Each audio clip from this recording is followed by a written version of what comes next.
Today, here and in many cities across our country, women and men are gathering together in rallies, both large and small, to call for change and to act against violence directed towards women.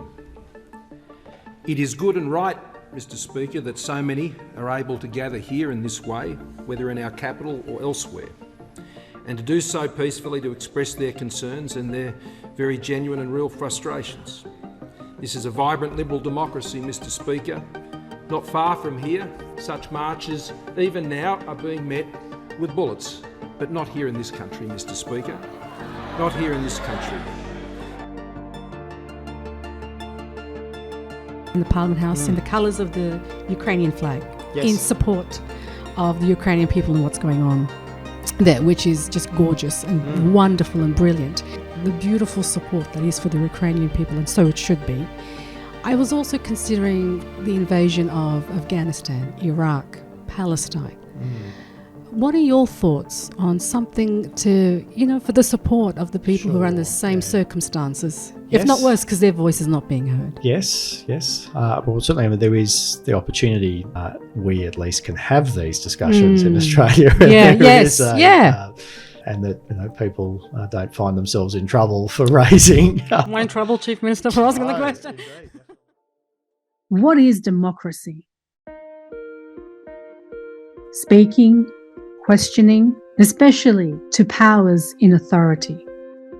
Supporting this fabric of democracy of speaking and questioning is the right of an everyday citizen, and specifically journalists whose bread and butter is to research, ask questions, collate their findings, deliver their findings to the audience.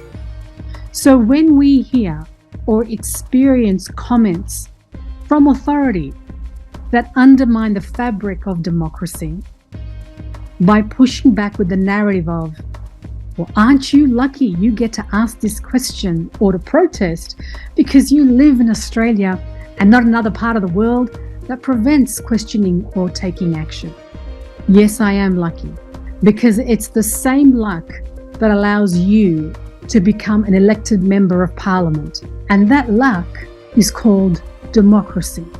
Those who suffer, they research, they collated, they deliver to their audience, but pay the ultimate price of fear overshadowing their days.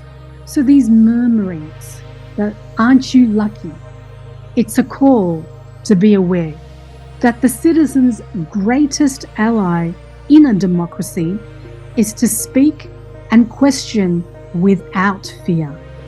And comments that seem insignificant in the moment can be swept under the carpet. But we know if we don't question those comments when they're small, they only get bigger. Democracy is nothing more than citizens having the ability to speak up, ask questions that compel elected officials to lead changes for an improved justice system and system of safety. Don't believe me? Just ask the citizens in North Korea.